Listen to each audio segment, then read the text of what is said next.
আমাদের যুব সমাজ এখন রাত 3:30টায় খেলা দেখতে ওঠে। তাহাজ্জুদে ওঠার সুযোগ হচ্ছে না, ফুরসত হচ্ছে না। 3:30 4টা হলেও উঠতে হবে, অ্যালার্ম দিয়ে রাখবে, আর্জেন্টিনার খেলা আছে।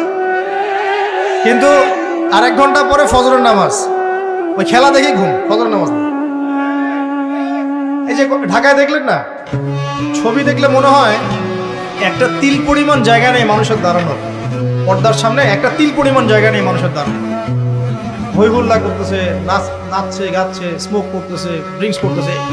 মিডিয়া এগুলোকে প্রমোটও করতেছে। মিডিয়া প্রমোট করতেছে মানে কি, মিডিয়া দেখাচ্ছে মানে বিশ্ব কত ভালো আছে এখন, কত সুখ আমাদের, হ্যাঁ আমাদের সুখী সুখ, খালি সুখে সমৃদ্ধ জীবন যাপন করতেছে, খেলা দেখতে নাচতেছে নাকি। অথচ দেখেন ইকোনমিক সেকশনের কি অবস্থা, দেখেন কি অবস্থা।